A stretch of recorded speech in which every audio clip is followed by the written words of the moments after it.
Welcome back to the Ground Up Show. My name's Matt Diavella. I'm your host. Today, Justin Henny Henderson.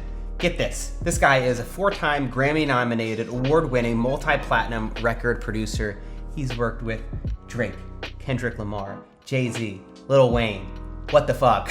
That's crazy. As you guys know, I'm a big hip-hop fan, so it was really cool to get Henny on. Really serendipitous how I came about meeting him and connecting him with him in the first place, which we get to on the podcast. On the episode, we talk about his success in the industry, his desire and urge to keep up with all those trappings and things that are often associated with success within the hip-hop industry, and also his decision to simplify, let go of a lot of that stuff, both in his personal life and his work life. How he went from producing in these massive studios to making amazing beats from his iPad. So interesting. I can't wait to share this episode with you guys. But first, if you want to help contribute and support this show, it is fully independent and 100% advertisement free because of a small group of amazing Patreon supporters. For just $1 an episode, you can help keep this podcast ad-free, or you can contribute $3 a week and get access to my secret AMA, secret vlog, videos that I do not release anywhere else, where I talk about lifestyle design, filmmaking, creativity, business. Try it for a month. See if you like it. If not, of course, you can bow out. That's about it. Let's get to the show. This is it. Let's go. Bam, bam. We're in there.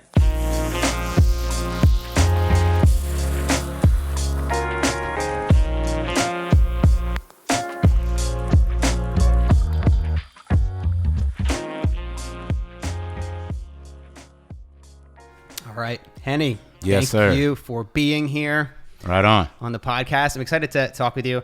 A lot to talk about. Yeah. You've done a lot of things, and lately you've been making some new moves, which is pretty exciting and interesting. Very, very, very fun times. Well, it's fun because like I found out about you. We were talking about just before when you came up that you enter this black hole of YouTube of finding like just clicking from one thing to the next. And, right. You know, it starts out where you're like, all right, I'm going to look up this new camera, and then you've watched 20 videos. Right. And that's what happened with you. Okay. And I was looking up the Canon M50. Yeah. Because I was looking into getting a vlogging camera.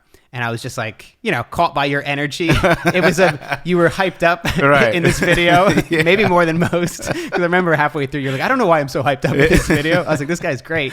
And then I looked through some of your content, and you got like a lot of minimalism themes. Yeah. And I'm like, Grammy award-winning producer. Yes, sir. I'm like, who is this guy? So who is Henny? What do you do now? And we can, of course, go back into your work later on. Okay. Well, man, I've been a music producer, songwriter for the last, about 20 years. And I think it's just now within the last, I would say the last year and a half, I started to really go in on just the fun of YouTube and really online branding for yourself. Because as a music producer, people don't really, realize how much the background you play, unless you're really promoting yourself. And as I was trying to pivot my career, I just felt like the only way to do it was to turn the camera on myself a little bit. And that kind of started to change everything about a year and a half ago. Yeah. Well, it's funny because a lot of producers do the what would it be? It's kind of like a watermark. Yeah. Just like the tag. The tag. And I think from what I've heard, you don't include a tag. In no, your we music. had have a tag. We had a tag. Yeah, I do have a tag. What's the tag? The business. If it's like the business, nice. the business. Okay. Yeah. Love So that. That is it's an interesting thing of producing. It's like you got to make a little bit of noise. You got to let people know who made this. Yeah, and sometimes that's your only way of letting people know, like, hey, I'm out here and this is my sound. So it's been a fun ride for the last 20 years. But as you grow older and as you're trying to learn about how to make this an even longer career, man, it's you got to find new ways to stay afloat and stay busy. And YouTube is great. Yeah. So YouTube is kind of, that takes a lot though, to push yourself outside of your comfort zone to, because a lot of people could shit on you. If you start the YouTube channel, you're such a successful producer. And now you're like, I'm going to start all over. And, in the beginning, you have dozens of subscribers, right? You're just starting from nothing. So it can be a little bit, you have to kind of put your ego on pause, right?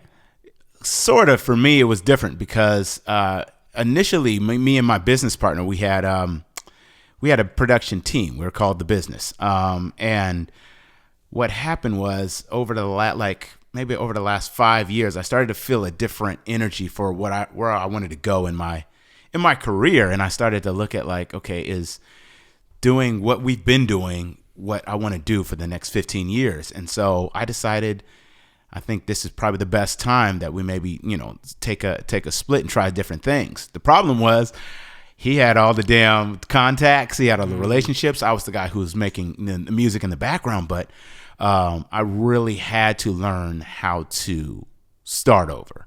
And it was such a hard thing to do, knowing that I'm on top of a Grammy. I'm on top of like a key to the city. Like it was a big transformation for me. Like literally, you got the key to the city. Yeah. So I'm from Seattle, and a suburb outside of Seattle, Federal Way. And that year, 2012, it was like one of the most craziest moments where you feel all this positive energy, but then you feel something pulling you away into another place. And I think it was just because I spoke to so many kids that week. I didn't want to just grab a key to the city and say, hey, thanks, guys, and I'm out, Yeah. I went and did a whole week about stuff and, talked to the kids, promoted, do, a whole, concert, a whole kind of conference, everything that I could possibly think of for a week for the city, music related. And it just birthed something in me because it started to develop my voice. And 2 years later, I'm now starting over like, okay, what the hell am I going to do?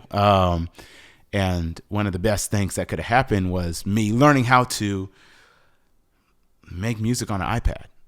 That's where it started to change for real. Yeah. Yeah. And I love the videos that you've been putting out and just how creative you've been getting, because this is where it's all going. Right. You no longer have to be in the studio. You no longer need this like crazy production, you can get the value without all the expensive gear. Yeah. And even like this morning, I was watching some videos that you did for somebody else's channel. Okay. Where you just took all these different, like a toaster oven. Oh, the crate. Yeah, the crate. Yeah. Toaster oven. You had a box of matches, and it's like, let's make a beat with an iPad. Yeah. And these random household items. And it was the craziest beat I've ever heard. I'm like, how do you make it sound like that? Right. And so was that a learning curve in terms of stepping into those more gritty type of tools, the more, iPad type? Yeah. So initially it was, okay, I'm going to start creating again in a different way, but how can I compete? At the time I'm 35 years old, I'm 38 now. And I'm sitting there and I'm like, okay, how do I compete with somebody who's 18 years old? So how do I keep it's kind of like keep the consistency, how you stay persistent. And I was like, I have so much gear. I have so much stuff in my studio, and to be able to have, like we were talking about earlier, when you're gigging and you're doing a lot of stuff in your career, I think you can buy equipment like it's nothing, Yeah, you get a big job and you're like, I am going to the camera store right now. Exactly. So I had so much stuff in my studio that my ideas weren't coming as fast. And I started to look and see where, it was like, okay, this is what you can do for production on iPads. And I was like, oh, this is kind of different. Let's shut the whole studio down. And I basically shut everything down and started to work just on an iPad Air, I think it was, and learned how to use Dropbox, learned how to use iCloud, and learned how to I think that was the transition of trying to be more minimalistic. And say, can I have one device like I did when I was 18 years old to be able to create? And man, it was. And what does the difference look like? So when you're talking about like just strictly comparing that studio environment, right? With all the knobs, it looks really cool. It looks really neat, and it makes for a good photo shoot and a good film. But then you look at your desk setup, which is really minimalist. It's really simple, and you have like a keyboard, really small keyboard, and just a small Bose speaker. Yeah. There's not a lot there. How does it compare in terms of what you're able to do, how quickly you're able to do it? Now it's a lot faster now because, one, I can create wherever, so that's kind of how I started my whole YouTube introduction of semi-vlogging, semi-teaching, whatever. Last year I created this whole series called Adventures in Beat Making. And initially, it was just a 60-second clip that I could do for Instagram because I figured Instagram is probably the best way to go first.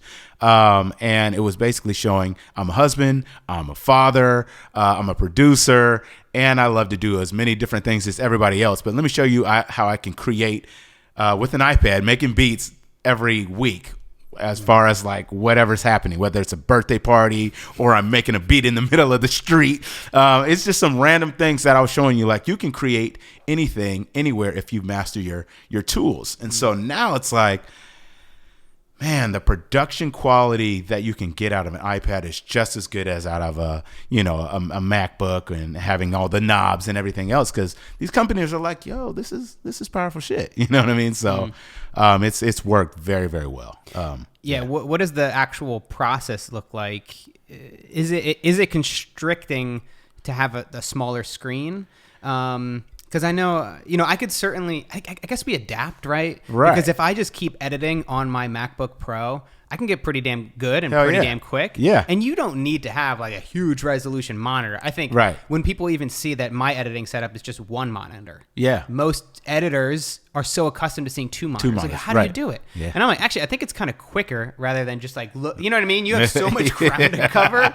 It's kind of crazy. Yeah. Where I'm like, I feel like if I just had one monitor, everything's consolidated. The resolution of when you're actually going through and telling the story and doing the bulk work, you don't have Right. to look in great detail. Yeah. It's when you play it back at the very end is when you want to go full screen with it. Exactly. And so it's funny that you say that because, one of the, I talked to I teach a class at my college that I went to at Morehouse College in Atlanta on music technology. And, I told, the kids about my gateway into YouTube. And, I think a lot of people, when they start thinking about their channel and the types of things that they want to talk about, it's like, what is the gateway that's going to bring people to you? And it was crazy that a lot of followers, they came to me because I was showing them how to edit video because I've been doing all my video editing on my iPad as well now. And so this is app No, you haven't. You've been editing your videos on your all iPad? of the videos that you've seen is Wow. this program called LumaFusion. And once I figured out that you could add LUTs, once I figured out that you can do, speed ramps and all the color grading and all the, 4K editing, it's faster than my MacBook Pro. And the rendering is sometimes in real time. I'm talking about if I'm doing a 3-minute video, it can render in 4 minutes. And this is 4K 60 files, Yeah. And it's not holding you back too much in terms of layering and no, like, I mean, it's cuts. three not to mean to cut you off, but like 3 layers of like 4K video, 3 layers of audio. 4K too. Yeah. Man, what? It's funny because I remember I had consulted with like an investor years and years ago.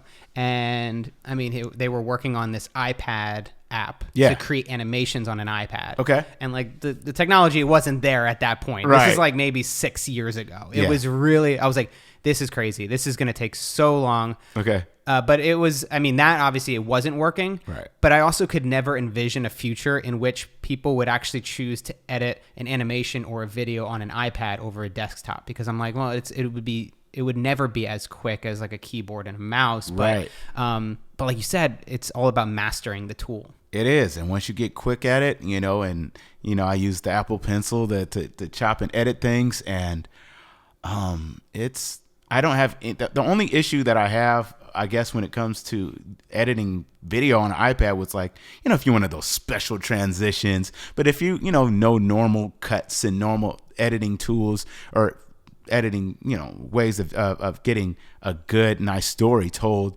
man, it's not a problem at all. That is so powerful for the traveling filmmaker or vlogger because I mean, it's easy to get caught up with all the special transitions and the effects and but that today that's not going to really set you apart that much because it becomes trendy. It's like, oh, you do a cool vertigo zoom, like push in and then like exactly. And I'm like, yeah, that's really cool. And it would be cool to utilize that during, times when you don't want people to vomit or like just times when you want to like have that cool effect where you're like, let's look into the mind. And you just do this. It's kind of the Jaws effect where like it looks like the background's coming in and you're pushing towards the subject. Yeah. But if you don't want to do that kind of stuff, if you don't need to do that kind of stuff for 90% of your work. Exactly. I'm pretty sure if you look at minimalism or, any film that I've done, 99% just cuts. Yeah. Straight cuts. Cuts. Yeah. I'm not doing crazy wipe transitions. People love that on YouTube too. Right. Like the crazy wipe transitions. Right. It can be fun and it can help you to tell a story or make it more interesting. But if you're relying on that stuff it's just going to be a crutch. Exactly. And so for me, it was, I was trying to figure out, one, how can I do as much as I could possibly do on this MacBook, on this iPad? So from production, I was like, okay, the sounds that I love, using, the drums that I love using, I can, of course, import that using iCloud, Dropbox, one of those, right? But then also, they have tremendous amounts of like apps that these developers like you and me are developing, and they're insane, and now you're not having to worry about like the big corporations and, not being able to get feedback like you want. And so I'm looking at it now, and once I had, big producers calling me up saying, hey man, I see what you're doing. How are you able to do that? And I'm like, oh shit, he's calling me. This is Timberland. Hey, yeah. Is that with the YouTube channel, or is that with this was before YouTube. Yeah. So this was when I was just going to studios and just, everybody pull out their big stuff, and I just be like, hey, I got this little, iPad and this little keyboard. And they're like, wait, what? And then you can see like the expressions when they hear the music coming out of it. And, that started. And then I was like, okay, if I want to brand this and I want to brand myself, how am I going to do this? Because I do not like to take selfies. I don't like to be in front of a camera. Anytime I'm in front of a camera, I start to get, sweaty in the head and, that whole thing. And it was a complete transition. And my wife was just like, just try it. Just see what happens. And so I turned on the camera and I started to do this thing. And it was like a thing that I was like, okay, if you're going to do this, you're going to go all the way in. And I started just showing my life based off of a 60-second clip of what was going on that week. It was vlogging, but making a beat while I was vlogging for 60 seconds. And I called it Adventures in Beat Making. And that's what kind of broke the ice for me to be able to do YouTube, because I was putting it on Instagram, but then I would put it on YouTube, I'd put it on Facebook, and I was just trying to see where it worked. But every once in a while, I would show like a little tutorial. And I was like, damn, the tutorials, they love those, right? Or I'd just speak on whatever I was speaking on from the heart. And I realized like quickly, because like the other day I was watching the episode with you and Cody Warner, yeah. And I was, you talked about like, took like 100 and something before he got comfortable. Mm-hmm. I think it was probably like the 14th, 15th week where I was like, people are talking about my laugh. Now people are talking about like the things that are random, and it's just like, okay, this is becoming something. Be yourself, let it go, and the more I did, it was the more that people flocked to what I was doing. And then I did it for 52 weeks and I said, okay, that was cool. I tried to entertain. Now let's try to educate. So this whole year has been all based off of education and the tutorials and more just my thought process on why I'm doing what I'm doing. And that is just brought in, I swear, it's like I started maybe out with 2,000-3,000 followers or subscribers at the end of 2017. And it's already, 25 and it's jumping up, and it's just based off of being in a niche with music production, video production on an iPad. And it's been such an amazing journey so far. Yeah, I think that the niche is key there. And I think it's so key that you came into this with that skill set of, you had 20 years of experience as a producer. Yeah. So imagine if like you just started a YouTube channel and you like a travel vlog.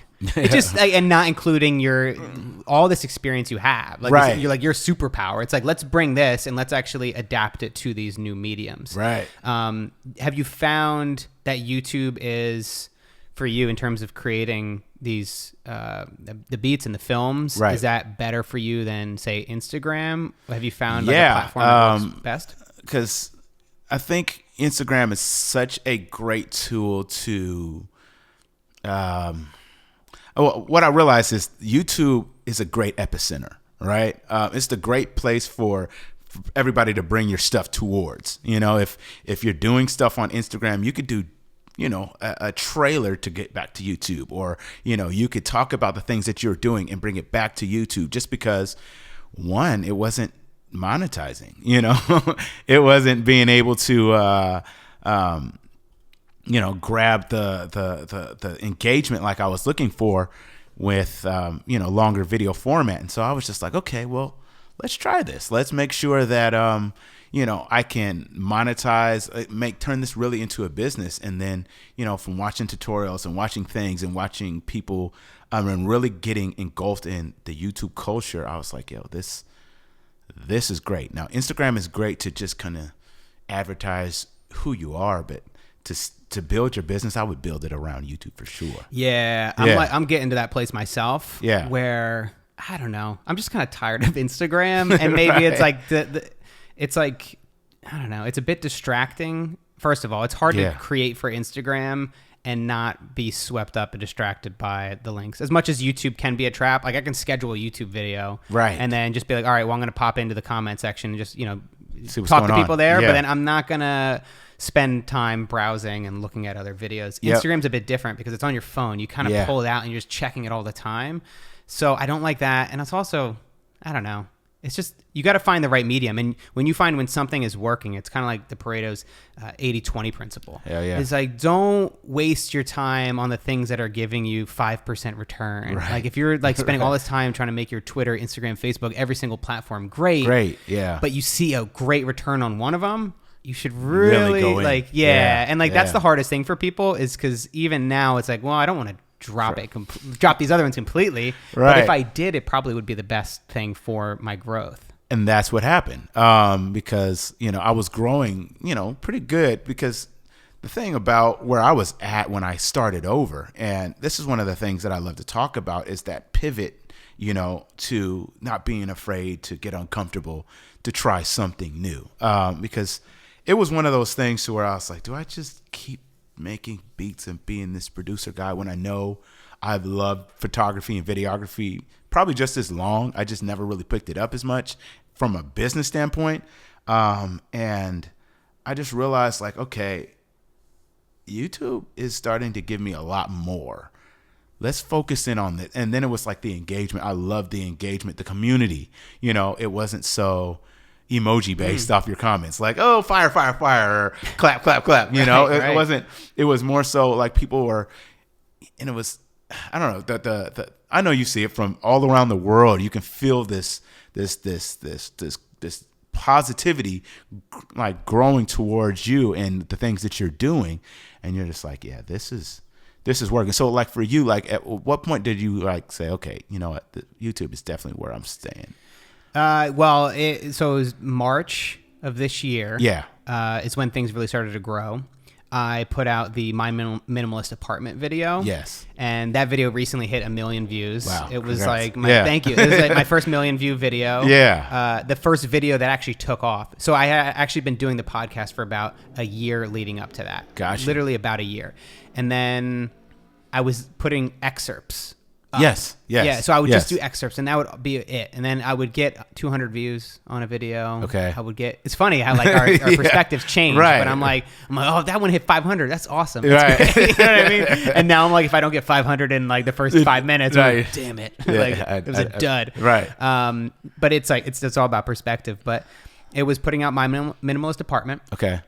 And then seeing that just grow and grow and grow. And in the first week getting 20,000 views, I was like, holy shit. Wow. This is crazy. Yeah. And it was a nudge for me. It was more than a nudge. It was like a full push of stop doing the excerpts. Yeah. Like people want to see a short edited narrative. They want to see a story, and like there was humor in it, and I think I pulled it off pretty well. And I was like, okay, this is me. This is like adding humor, just not taking myself too seriously. Right. Bringing something a little bit different to a space that is very popular and very trendy. So like minimalism, incredibly popular on YouTube. Hell yeah. But if I could bring something different to it, I think both coming from the aspect of being a man that's a minimalist. Right. There's a lot of female minimalist YouTubers. Yeah. But not a lot of men. I only know of a couple. Right. And then I think bringing the humor to it for me was, and seeing how it ended up playing out on YouTube was my push to be like, keep doing more of this.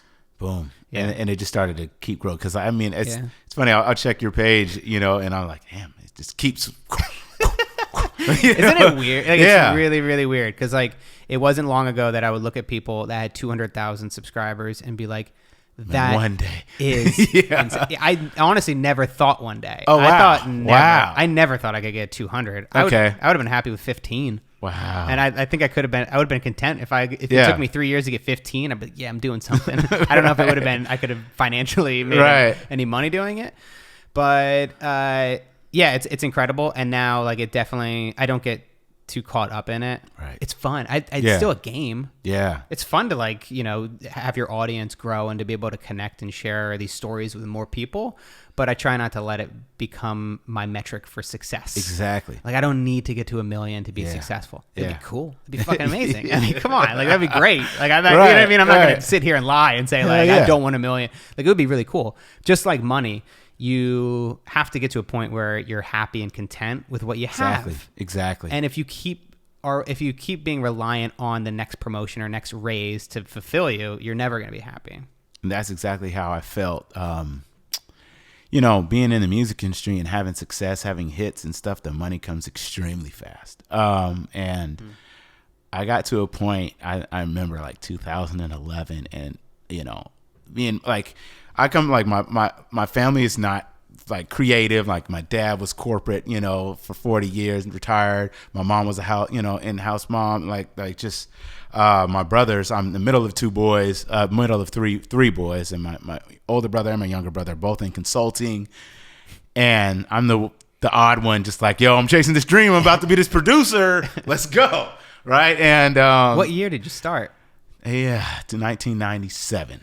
I was 17. That's when I was like, yo, I was like almost about to be, a senior in high school. And I was like, this is it. I mean, I knew music was it. I just didn't know how, like where, right? Like I was trying to rap, I was trying to sing, I was trying to do too much. And I realized that, me being in leadership in school and stuff like that and being able to just kind of play and have some overall leadership skills, I was like, production is probably where I need to go, right? But I say all that to say it's like once I got to the point where I was making a ton of money, nobody could really tell me how to put it together, how to budget it. I was trying my best, and accountants and, financial advisors and all of these things. And you're just kind of like, I want to be able to do this great. But then I was like, I had money savings, money here, money there, everybody's straight, my wife's straight, we're good. And then you still have a lot of money, right? And you're just like, shit. Now you're just on Amazon all day. Yeah. And then you're just bored, just looking at random stuff like, maybe I'll try that out. Not working. Maybe I'll try that out. Not working. Maybe, and then it's constantly just boredom because you have this excess. And I think that, I think that's when I really started to look at, there's this dude, I don't know if his website was like minimally.com. I think he was one of the first guys that I saw, like, I'm a minimalist. He was like working for Microsoft and he had this awesome like website and he would do these reviews on all these products and everything just looked so awesome. This is like maybe 2011. And I was like, I want less, I want less, but I want it to be better. But still it's like you said, it doesn't take all this extra money, all these extra subscribers, all this extra love for you to be happy. And that's one of the biggest things that I got from YouTube was like the love of giving gave me so much more love, and I was like fulfilled. And it didn't matter the subscriber count because like people said in the past, you affect change in one person, and you're just like, shit. They're like, yo, I'm a 54-year-old guy who's just, found love again through music because, you're being so transparent and vulnerable. And I'm just like, damn, this is insane. So all the hit records and all the other things, that's cool. People love it. People cheer. But when you're affecting one-on-one and you can actually engage with somebody like that through your community, it's life-changing, man, for real. When the money started to come in, like being in hip hop, very, I would say, I lost my damn mind. Let's go. Unhealthy relationship. I would say hip hop in general has like an unhealthy relationship with money. Yes. I mean, I definitely have done some docs and some film shoots with rappers who carry around bags of money because they don't trust banks and spending crazy amounts of money. And like the braggadocio, part of it is like in good fun. Yeah. Part of it is definitely unhealthy and a bad example. But it seems like you're pretty level-headed. Did you get swept up with some of that stuff, or? Yeah, definitely. Trying to keep up. So at first I was trying to fit in, and then fitting in is always expensive, right? You're always just trying, oh, that's what you're doing. Oh, that's the new, oh, well, I don't have that phone, so let me go grab that phone. And the sneakers is always going to be the new okay, shoes. Oh, those shoes. Okay, those are glasses. Okay, cool. Where do you get your haircut? Okay, I'm going to get that haircut. Okay, what's that car? Okay, and it just becomes a competitive thing, and I just looked at it like, why are we spending so much money just for that? Oh, I see you got that, and that's pretty much all they give you. You spent $10,000 on whatever, and they were just, oh, that's dope. And that was it. Mm-hmm. That one exchange is why you made that $10,000 purchase. And I was like, no, dude. I remember one time, and I told my wife about this, so it's not as bad to tell it on camera, but the one time I lost my mind going to the strip club and just being, that producer. And, I just did this record with Lil Wayne and Drake called Every Girl. It was my first kind of hit. And they would just run back the song, and they said, oh, the business in the house. The business is in the house. And I was like, okay, what do I do? I'm like, let's get bottles, fellas. Let's get bottles. So we went and got bottles. And I'm like, I'm not a really bottle guy. So I'm like, okay, cool. And then I'm like, I guess I got to get some ones. How much ones? Like, let's just get 10,000. I've never spent this type of money in my life, right? My wife's on vacation, and I'm just like, fuck it, let's just go. And I'm with my boys, and I swiped my business card, and they just I think it was 12,000, just to get 10,000 in ones. It was ridiculous, and I swear that we throwing money and the music's going. When I got home that next morning, I think we probably spent 80% of that. And I was sick, right? I was sick to my stomach. Okay, why the hell did we do that? And what was it for? I said, never again, dude. Never again. And just that fact of trying to, okay, well, let's stick out. Let's figure out ways to stick out instead of fitting in. And now it's just I'm trying to be the representative of those of us who are just normal, not necessarily have to keep up with all the things that we see in the videos and all the things that we, are around all the time. And we can have a good family, and we can have balance in our lives, and we can, be the father that, is there, and, be the husband that, really cherishes and honors your wife, and all of these things. So, that's the message now. So it's a lot better because that's just who I am naturally. Yeah, for sure. It seems like it's starting to change a bit as independent music becomes more popular. Yeah. Where people feel like they don't need to hit the huge mainstream appeal. Because I think maybe that's what happens is that people get caught up with it. I mean, I understand too. It's for a lot of people, a lot of rappers, they come from nothing. Right. So then to finally make it, yeah, you wanna show that stuff off. You want to celebrate. Yes. But then, man, even you look at the NFL too, with all these people, they get all this money. Same thing. And then so many of them end up going bankrupt after they retire because they're not smart with their money. And it's that check to check. I know I'm gonna get another check in, especially guys that are on tour or NFL guys who play games, in the NBA. You're getting that check at the end of the game. Now you're gonna get that check at the end of the show. And so you're just well, I can spend it now because I know I'm just going to get another check. And you never think about savings. You never think about budgeting. And you never think about just how much longer your life really is, And one of the biggest things for me was just okay, patience, practice patience. And that's the last couple of years, just because I'm a very impatient guy myself. I'm oh, that's the next latest gadget. I want it now, Amazon Prime now, within 2 hours if I can. And just practice patience. I would literally try to drive in an area that I knew would be traffic when I knew I had to get somewhere, to practice patience. Because I was road rage is something that we all go through, right? Yeah, man. And I'm just you know what? You have got to practice being more patient, because it's all going to work out and you're going to get there. But you gotta wait. You gotta be patient to let it happen.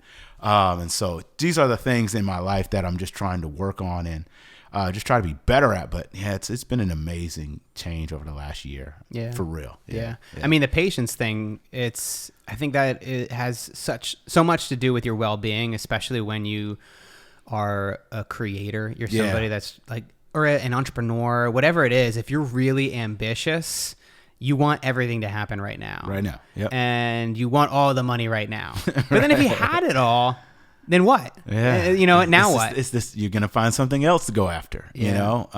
And so, yeah, I mean, one of the things that's so awesome about, YouTube for me is it just keeps going just based off of your life. And if you can just maintain a level head as you grow, because, you keep going, you keep trying to balance entertainment with education and some type of motivation in between the two. That's probably going to have a good success for you as a YouTuber trying to get to another level. And you're going to grow and, things are going to happen and you might hit a spike and things go crazy. But then, okay, what's the end goal? I think there is no end goal. You just keep creating, you keep trying to inspire, you keep trying to motivate. And that's where I'm at. Yeah, I don't think you're going to have a problem maintaining level-headedness because you've already been through it before with the music. I mean, to be able to go through that and to have that kind of success. And, a lot of people do get in their ego and they end up mistreating people. Yeah. And it's like you said, the biggest thing that you've gotten out of YouTube is being able to connect with people and share. Right. And like early on, when I was really scared about posting YouTube videos because people have a misconception, and it's false, that YouTube comment section is so negative, right? That everybody's gonna shit on you, and you get a couple comments of people like talking shit. Usually, it's funny, right? Usually, people are just so wrong that it's funny. Yeah, it's funny. And you look at the comments, and sometimes you see the same type of comment on different videos. You're like, wow, a lot of people see that within whatever. But it's, I was watching Potato Jet. I don't know if you follow him. So he's another dude from out here. He's a cool YouTuber. He has very comical cuts and stuff like that. So I like his tutorials, I like his stuff. But he's like, if you don't look for your haters, like you should never have a perfect video, like a ratio of like 1,000 thumbs up and 0 thumbs down. It's like, then you're doing something wrong. And if you're all, negative and no positive, and you're doing something wrong, you got to have a little bit of balance. So I accept that. And I accept the people that come in and are saying, oh, you could done better there. Or, I've heard all the comments that people say about, my videos or whatever. And it's just like, I appreciate that because we gotta accept that. Sometimes it's constructive, sometimes they're just talking shit. But either way it goes, you need it. You need it. You don't want to live in a bubble, right? You don't want to be just surrounded by people that are patting you on the back and telling you you're doing amazing work, right? And obviously, when people really like know you, trust your work, and they follow you for a long time, right? It's usually going to be love, and I think that's great. And like, I'm not a shit talker because I know how hard it is to put stuff out there. Yeah. That even if something wasn't great, or maybe like I didn't agree with them, right, I would still treat them with respect. I'm not going to be an asshole to somebody. Exactly. Because it does take a lot to put your stuff out there. Yeah. And it takes a lot of vulnerability. And it's just so easy. Like you work for like 2 weeks or say a year on a film or whatever it is, making an album. You put it out there. You spend all this time on it. And then somebody just say, sucks. You know what I mean? Like they just like throw shit trash. on. It's like, wow, that was trash. It's really easy to make that comment. Yeah. But actually, if you were the one, usually those are the people that aren't going out there and making stuff. Exactly. They're not creating. It's like kind of a projection of perhaps what they would want to do. Yeah, exactly. Yeah. So I love what you're doing with YouTube. Where do you see it going now? And like, are you going to be doing a lot more of the beat making, Yeah. So, I did that at the Adventures in Beat Making, right? I was trying to come up with a name with it, I think about a year or so ago. And I was like, I don't know why Adventures in Babysitting came up, because I used to love that movie as a kid. Yeah. And I was like, oh, and I used that like font and whatever and trying to figure the theme out. And people were asking, when are you going to do another season of that? And it's funny because I think the other week, maybe a month or so ago, I did a video where I was like, I don't know where I'm being led, you know, and I'm a very spiritual guy, but I didn't know where, you know, God was leading me. And I was just like, am I not supposed to be in music as much anymore? Right. It was a tug. Right. And I'm just sitting there because I hadn't been feeling as creative musically as I wanted to be. And I'm feeling so much creativity in like videography and trying to do more with YouTube, trying to do more with just being a better cinematographer, videographer, whatever. And it was definitely eating up more time than doing music. And so I'm sitting there like, what does this mean? Or is it just a season of just where your inspiration is coming from? And I just had to let go. And it was funny because I put that as a video talking to the camera and just saying, you know, I hope you guys fuck with me if I don't do as much video, music stuff, you know, or if I'm doing more stuff or if I'm doing more motivation. I don't know where I'm being led, but I have to be me, you know? So I think music is ingrained in me. I've been doing it forever, but it's just comes in waves. And, you know, I'm here in LA. I'm, you know, about to work with my man, Terrace Martin, and we're going to go back in and get creative. And that'll probably spark another whole musical vibe in me. But, you know, when it comes to like the Adventures series and trying to figure out what does that mean? I think what I realized about YouTube is like a minute is a little too short. People want at least 3. For sure, yeah. People want at least 3 to 5. And so I was like, how do I make it a more interesting piece of content that I could do maybe weekly or whatever. And so, you know, just trying to figure that out and trying to see exactly where that goes, but then also just see, you know, maybe I want to do it as a long form. Maybe I wanted to do as a doc on, you know, I've never really shot a doc, but you know what I'm saying? Like on the music producers and everything in between, trying to maintain that level of success. So I have all these thoughts, but yeah. Yeah, and I think it's the balance, and that's one of those things where I certainly don't want to get stuck into only talking about minimalism. Right. And that's one of the reasons why I'm really happy that I started the podcast. Okay. Because the podcast is about gives you more creators. Yeah. Right. It's like there's a lot of themes of minimalism. I talk about minimalism a lot because I think it can certainly help creators, yes, both financially, both in the actual making and the curating of really great content and work, right? But you have to really know. I totally lost my train of thought. This is what happens when you do 2 podcasts in a row. That's all good. Yo, it's all good. I was totally about to just go into that and be like, I'm going to bullshit my way through this sentence. I've done it before and it's worked out. Oh, I try to do that all the time. That's like the story of my life. I was like, fuck it. I'm out of here. I'm out of this sentence. Oh, man. Do you know where I was going with that? No, not at all. It's going to be profound. What were we talking about? Damn it. Minimalism and not focusing on that. Yeah. Nice job. Yeah. Cool. So we can start that. It's not getting caught up and because that would be boring. Right. To talk about the same exact thing over and over again. So being able to talk about creating and filmmaking and all these other things is something that I'm trying to do more and more on even YouTube. It's obvious that minimalism strikes a chord, and that's where the majority of my audience is. But I'm like, how can I start to maybe push this? And like, there's certainly avenues in which you can do it, and you can explore maybe like consciousness and meditation and mindfulness. And there's a lot of overlap there. So it's maybe starting to stretch out beyond that. But at the same time, you're right. It's like you hope that people still fuck with you. Like if you do something crazy, totally different. Right. But I think that's what you're trying to get to, is where people are coming for you. Exactly. Not exactly the topics. They trust you. They know that you're going to say something interesting and you're going to bring your own unique perspective. And that's all I'm hoping, because even like a year ago, I did, I think maybe a short video on like sell yourself, not your product. And it's basically because, I'd go to these festivals or I'd go to these like these different conventions and people are just, yo, check my CD. Yo, here's my business card. Yo. And I'm like, who are you though? Well, like who are you as a person? Like if I want to, how can we work? Let's build, let's do something. Let's collaborate. I would love to know who you are first, and allow us to build an organic relationship than just, you selling me your product, sell me yourself. You know what I mean? I think, dude, that has happened a lot. And that's something that I've noticed when I have filmed with rappers and producers, whatever. For when I first started out, I did like some work with most Def, like Most followed Def, him yeah. around for a couple Yeah, days. yeah.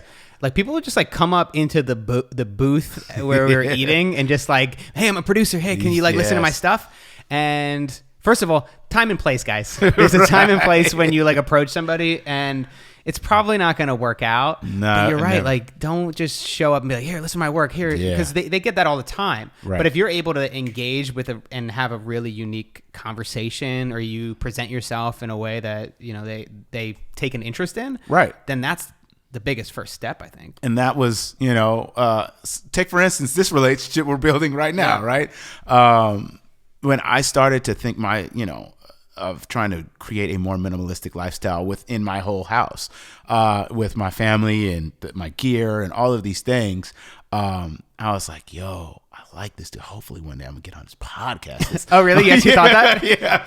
No, 'cause I thought you were in New York. Yeah, I was. So I was like, yo, well, like maybe, you know, because I'm trying to do this minimalistic thing, and I'm trying to do this, you know, simple way of doing music, and I see he does the music shit, and man, I need to get on there, you know. So when you hit me on a comment, I was like, holy shit, okay, dope. Let me hit him back. Like, let's see what happens. You know, it's so funny, because you commented back and you said, yeah, we'd love to be on the podcast at some point, or like maybe sometime in the future. Right. And I was like, fucking, how about like next week? Like, how about next time you're in LA, dude? Right. Like, your shit's amazing. No, that's awesome. I mean, and I think that's when you look at things that maybe aren't like, you know, you as a filmmaker, me as a music producer, trying to build a relationship, but not just saying, hey, can I get on your show, or can I do this, versus, okay, I'm, you know, maybe he's learned a little bit about who I am, and now this just works. Yeah, there definitely are people that reach out to me. It is weird, because it is kind of a turnoff when somebody asks to be on your podcast, right? Out of the blue, without, you know, I mean, obviously I got comment on your work, and like I was always, but and you also said it in a way that was really like humbling. Yeah, it wasn't like, let me on your podcast.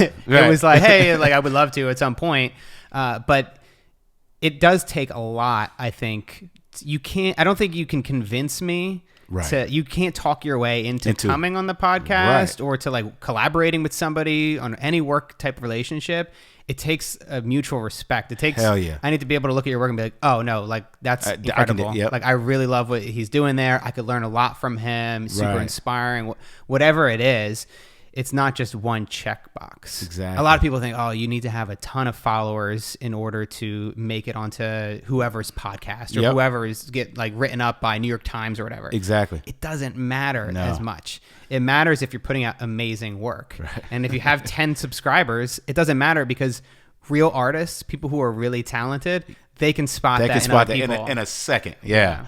And just seeing how much, you know, you put into your work. You know, music's the same way. You know, when I listen to somebody's music and I'm like, all right, just send me 3 tracks. Let me see what's going on. Mm-hmm. And immediately I can tell if you've been producing for a little bit, or you seasoned in knowing how your style. 5 seconds. Yeah. Like, you can probably tell, like, right? Within 15, 20 seconds, like the sound selection, you know, the mix, the overall sequencing, all of these things they're like, okay. I mean, it's just like color grading and the way you edit, you know, and the way you're chopping up things. So, I mean, all of that is just a way to say, okay, how much work are they putting in? Or maybe, you know, maybe we can revisit this in some time, but I see you got potential. Is it tough to be original with music? 'Cause it sounds like there are certain structures and maybe certain things that would be seen as best practices in terms of music and creating a song, whether it be a hit or just like a really amazing piece of work. I think, you know, when it comes to just overall music production, and I've been in urban music production, R&B, hip hop for, you know, the majority of my career. A lot of it is just having, you know, knowledge of instrumentation. So I know how to play the keys. I started off as, you know, playing piano in the church and stuff like that. So having some musical reference, whether you're guitar, bass, drums, you know, keys, whatever, it's basically having some level of education there, right? That's the baseline. But, you know, just being able to create original music, it depends. I see musicians, right? Musicians that gig and do a lot of gigs, and they've been trained and all of that.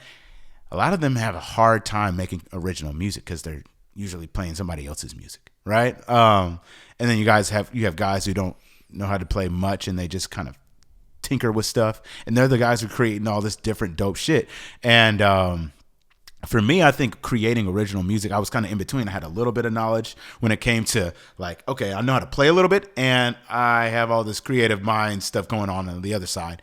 And so bringing it together wasn't that hard. But, you know, you have this big thing out right now with young producers. It's called like type beat producers, where I want a Drake type beat, or I want a J. Cole type beat, and they're type beat type producers. And they might even like put that in the actual title. They'll put that in the titles on their YouTubes. They're making a ton of money because a lot of my buddy does that. Elliot Ashby, he was on the podcast, and like he'll just like rap for fun. And I didn't actually end up putting it on the podcast, but like he made me do a freestyle. It was fucking atrocious.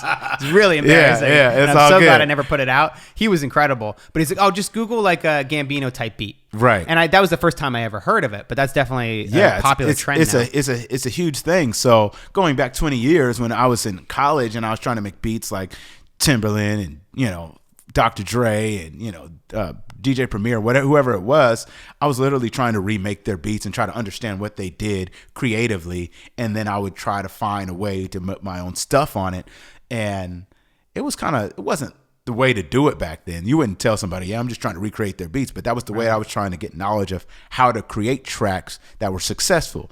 Now you go back, you know, 20 years down the line and you're saying that's the thing for kids to do. Like, you know, you're getting started on a company like BeatStars.com where you're selling, you know, tracks and leasing tracks and doing stuff like that. These kids are making these type beats, and these artists are coming along like, yeah, you know, I want a Drake type something. I want a Gambino. I want to, you know, whoever it is. And they're going through that list, and that's how these young producers are building their name. So, on one end, it's creative. On the other end, it's kind of like, this is my interpretation of what I would give to that artist. Mm-hmm. And it's not even, you know, a lot of things aren't even bad now. It's just like, that's the way to do it now. Right. You know? So I wonder if many of these people have actually had their songs purchased by the artist. No, right? They see it and they're like, "Oh, that's dope. Let me buy that." Probably not. Yeah, I don't know. That would be really cool though, because that would be kind of a huge moment for those independent creators, where it's because, you know, like what you're doing, just producing and making videos on YouTube and trying to break down the walls of what's the traditional media versus the new media. And a lot of times we get caught up in that the process has to be this way. That you make you work with one producer or whatever it is, and that it has this structure to it where you're in the studio together, and maybe like I've seen some people write books publicly where they'll have a Google Doc so people could go in and see them as they're editing it and writing it in the moment. I'm like, that's kind of cool. That's a little bit of a different way to see the process. I mean, it would be boring, but it might be cool to like go back. But if that's your jam, that's your jam. Yeah, like if that's your favorite author and you get to look and see as they're typing and see how they're restructuring sentences, that's kind of a crazy insight. Yeah. And so for me, you know, looking at, you know, how this is even evolving, I'm looking at it and I'm saying, okay, like, how do I even, you know, play in this field where I'm a more seasoned producer, and, you know, but I still like the new ways of being able to create like the younger generation's just creating. And that was one of the main reasons why I just continue to stick with the iPad. And now it's easy for me to teach the young guys who maybe are 13, 14, 15, or just trying to start getting started making music. And then even the older guys are like, I want a new way of trying stuff. And so it's kind of bridged the gap, and it's helped me be a lot more versatile when it comes to my options of whatever it is I want to do with my career. And it's awesome. So you're now in LA. You're like got some meetings, and you're starting to get back into the game a little bit in terms of producing. What do you think that's going to look like in terms of creating that balance between the original content you're making on YouTube, Instagram, all that, versus the working with big artists and creating albums or beats that may be a major investment of time? Oh man. That's the hard part. Yeah. It's a good part and a hard part, right? And I was going to actually ask you this as well, but it's like, what do you do when you start to become successful in something else, right?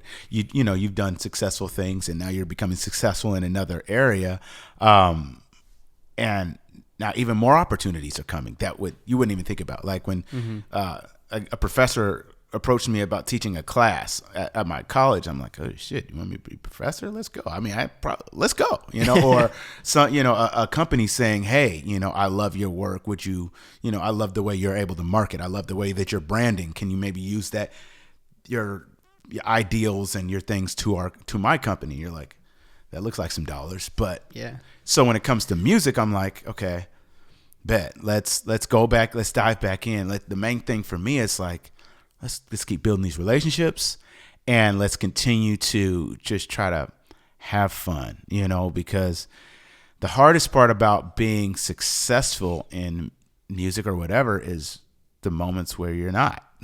You have that moment where it's just dope as hell and things are just working, and then you're just like, how do I get back like on the upswing, and starting to second guess yourself and not necessarily having fun and wanting to be able to charge what you normally charge, but knowing that the game has changed a little bit. Like there's all these different elements to the music industry that allow people to say, you know what, I'm just going to do something else. For me, I'm like, I'm trying to figure out all the different ways of being able to say, okay, let's take that. Okay, maybe I'll not be able to get charged this, but maybe I can try to do different ways of doing things. But at the end of the day, let's just have fun, because like we talked about earlier, it's not just about getting that dollar. It's not just about getting that next hit. Those are very quick fixes. They're not going to sustain me. So now it's like, what is it that's just going to continue to fulfill me? And it's really just building new relationships, maintaining older relationships, and really just having fun doing what you're doing every day. Yeah, I think you need to have the time and space to work on something like you did for music, and then starting the YouTube channel, where you give yourself that time to really explore and create and figure out your process there. And you get better at it, and you can make a beat so quick. Like, dude, like think about you 17 to now, like you produce an amazing beat in such a quicker period of time. And I think that helps us because we layer things on. We layer our skills and maybe different areas that we're interested in, where we can, maybe I can do this podcast, the YouTube channel, and make a feature film at the same time. There you go. That's a lot. And maybe I will push myself too far at times, and maybe I'll have to see where the line is and realize. Now, if somebody comes up to you about a feature, and it's something you're like, at what point are you like, I've built this shit up. Can I really make can you, if somebody were to say that tomorrow, you get an email saying we're thinking about this and this and that, and it's an amazing opportunity for you.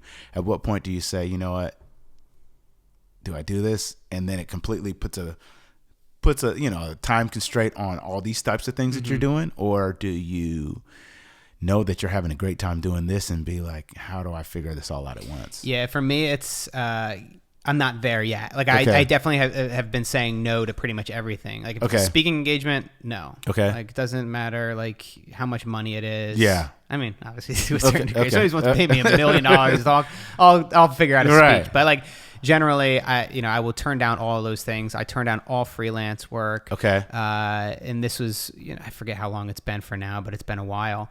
And it was just, you can only say yes in the beginning to like, all right, so like if I'm just starting out this YouTube channel, I can only say yes to anything that's going to help build that. Okay. So if it's guests coming on the show, and like so it's maybe even I'm not going to do as many interviews with other people. I'll get like, as I've grown with the YouTube channel, I get more people asking me, can you come on my podcast? And the answer is usually no. And I feel really bad. Getting you to come on their podcast. Okay, yeah. I feel really bad because I'm like, shit. Like it's, if you can't get me on your podcast, it's just going to be a hard time for you to get anybody on your podcast. But it's like, and I'm so appreciative whenever somebody comes on mine. But for right now, it's not my season to be doing that stuff because I'm still trying to build this up. And I think for me, it's building up to a point where I could potentially hire a full-time editor to help me out with like the podcast episodes, to edit these stuff. So then that way, I still obviously have to be here making the episodes, preparing, doing everything that goes into it, making quality control that it's all good. Yep. But if you hire somebody that can do those tasks that doesn't necessarily hinder the creative direction of it, right? Okay. I'm not outsourcing the creative vision of my project, but I am having somebody help with the workload.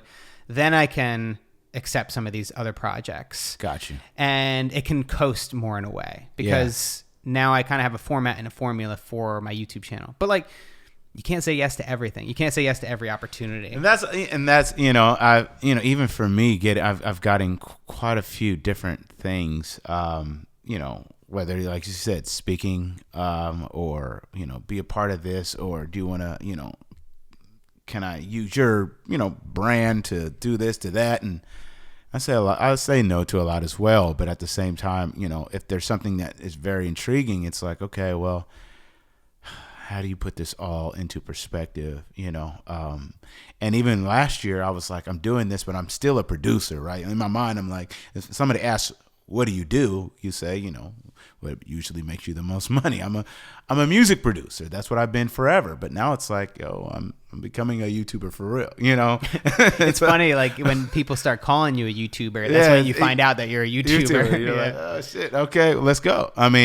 But not being afraid of the change. And one of the other things I talked about was like, I think for you as well, is, the sexy jobs. Oh, I'm a director. I'm a this, I'm a that. I've worked on big film or whatever, big docs. I've worked on big projects, big albums, hit records. But now it's like I'm having just as much joy doing this. Yeah. And having the people around you being like, well, why don't you just get back in the studio? Why don't you just do that? Like, yeah, that's the sexy stuff. And that's cool. It looks cool to everybody else. But this is giving me just as much fulfillment, probably even more fulfillment because it's even more engaging and stuff like that. So yeah, just being able to look within and say, you know what, this is exactly where I should be. Like you said, this is the season that I'm in. So let me just continue to make this thing happen. Yeah, it's interesting because I just started. So I just deleted my LinkedIn. Okay. Finally. Okay. It took me a while. I don't know why. I never have used it. I have one. I never used. Yeah. I get the damn emails. They started sending me mail. Oh, I got a letter the other day from LinkedIn. I'm like, their spam is going to an entirely another level. Right. And so I deleted that. I deleted Facebook. But you deleted Facebook? Well, I deleted my business page. Okay. Because it's just I didn't have a lot of. I didn't have nobody would follow me. No interactions. Nothing. And I'm like, it actually just looks bad to have only 1,000 followers there. And so quick point, like when I was doing all three, right? I was doing Facebook on business. I was doing Instagram and YouTube. And I was like, doing the sponsored posts and all that on Facebook, sponsored. Yeah. And I was trying to figure out what actually worked. And it was like, before I did the business side on Facebook and it was just my personal Justin Henderson page, I was getting a lot more views for my stuff, the same content. Yep. And then I put it to the business page, like maybe I should do it on the business page. This shit wasn't getting no hits. It's really weird. And I was just like, unless I promoted it. And then I was getting some traction. I was like, this is stupid. So I was like, but I haven't deleted it yet, but I'm still like, this is it. And then they're like, hey, well, you haven't said anything to your 100 some, and it's just silly, but keep going. I'm sorry. Yeah, no, I found that it actually felt good. I actually didn't even delete it, but I unpublished it because we don't know where shit's going to go. And having the handle is important. So I have like the handles for Ground Up Show even and all that stuff, but I unpublish it all because I'm like, I don't see it being useful right now. Right. Also, I have all my, like a lot of shit connected and linked through Facebook, like Spotify and everything. I'm like, I can't just totally delete it. But I did go through and my personal Facebook, which I never use, and I was thinking about deleting it. Okay. And I was like, it's kind of nice. I know people like tagging me in photos, family, friends, and all that stuff. So even though I don't use it much, I was like, I'll just keep it there for them. So people, and I have all those photos. Yeah. I just don't want to delete it and lose everything you've ever photo you've ever taken. It's kind of weird. So I decided to keep it up, but I just curated and deleted most of my list. Okay. But I remember then the experience, because it's been a while since I've used Facebook, of really caring about what people thought of me, especially family, friends, and those ones that that I went to high school with. Yes. Like I needed to prove to them that I had made it. And you know what I mean? Like I needed that early on. But it's fun because now when I went back into Facebook and I changed my profile photo and did a couple like tweaks on it, because I hadn't changed my profile photo in like 3 years, I was able to realize that I do not give a shit if this gets 1 like, or 100 likes. Right. But there was a time when it was really important to me that I had the respect, or at least the appreciation from those people. Right. Have you found that as you've gotten older, you've had a similar trajectory where it's you like, how do you feel about the reception, how people receive your work and how people view your success? Wow. So like you said, I come from a very strong family. And that's so important. It seems like you do as well, very close, to your siblings, stuff like that. So those comments from my family, that still is like, okay, if I'm falling off or I'm doing something, that stuff really matters. When it comes to the business side and it comes to me being Henny the Business, this producer dude, and at first I was like, I was so engulfed in like having the look and being the producer and like having everything that it needed to be to look like that guy. And like you said, like making sure that the people from high school and the people from college are like, oh shit, I didn't know he was doing that. But then you get success and they're like, oh, that's crazy. And then you fall off. They're like, oh, where you been? Yeah, so, like 10-year reunion. Right. Everything's going great. 20-year reunion. They're like, what happened? So it's 20-year reunion. It's coming in November, right? It's insane. And but the great thing is I've put so much being like the best, the intangibles about being on YouTube and putting the camera in your face every day is you build so much more confidence in yourself. And I'm walking around like, this is who I am. I mean, if you fuck with it, cool. If you don't, it's whatever, because that I can't change. And that's just how I'm going to be. And so I don't care as much. I'll put a post up. I'll put I think one of the toughest videos for me to put out, and I remember you guys talking about like actually having somebody else push the post. Colin and Samir said that. We had to